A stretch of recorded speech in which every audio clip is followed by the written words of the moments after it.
শিক্ষা, গবেষণা এবং সঠিক পরিকল্পনার মাধ্যমে সমৃদ্ধশালী নোয়াখালী জেলা ভবিষ্যতে আরও এগিয়ে যাবে বলে আশাবাদ ব্যক্ত করেছেন নোয়াখালী বিজ্ঞান ও প্রযুক্তি বিশ্ববিদ্যালয়ের উপাচার্য অধ্যাপক ডক্টর গোলাম রব্বানী।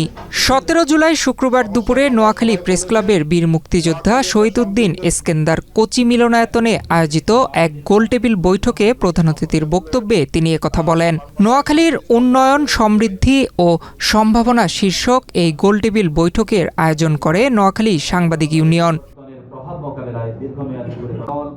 উপাচার্য তার বক্তব্যে জেলার উন্নয়নে বেশ কিছু মেগা পরিকল্পনার কথা জানান। তিনি বলেন, আগামী 2 বছরের মধ্যে নবীপ্রবীর ব্যবস্থাপনায় একটি বিশ্বমানের স্কুল অ্যান্ড কলেজ প্রতিষ্ঠা করা হবে, যা এই অঞ্চলের শিক্ষা দীক্ষার বড় পরিবর্তন আনবে। রূপায়ণ lake castle, welcome to the land of piece.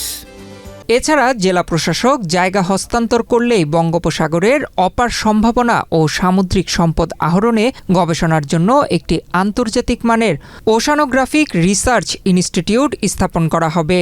পাশাপাশি সুবর্ণচরে একটি ল্যাঙ্গুয়েজ ইনস্টিটিউটও দৃশ্যমান হবে।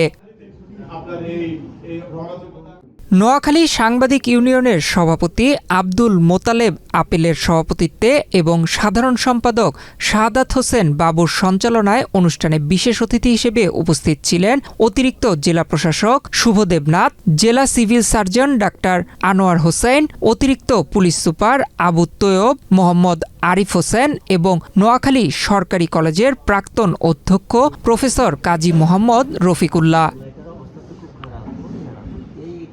বৈঠকে উন্মুক্ত আলোচনায় অংশ নেন জেলা বিএনপির সদস্য আবু নাসের, দপ্তর সম্পাদক অ্যাডভোকেট রবিউল হাসান পলাশ, ভিপি জসিমউদ্দিন, ভিপি শাহানা, সাংবাদিক ইউনিয়নের সহসভাপতি আকবর হোসেন সোহাগ ও আনোয়ারুল হায়দার সহ বিভিন্ন শ্রেণী পেশার প্রতিনিধিগণ।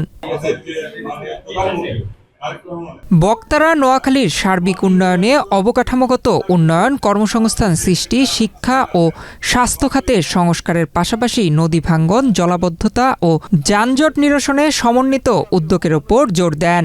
গোলটেবিল বৈঠক শেষে শহীদ রাষ্ট্রপতি জিয়াউর রহমান এবং সাবেক প্রধানমন্ত্রী বেগম খালেদা জিয়ার স্মরণে এক বিশেষ মিলাদ ও দোয়া মাহফিল অনুষ্ঠিত হয়। যোগাযোগ, বিমানবন্দর, রেলপথ, সিটি কর্পোরেশন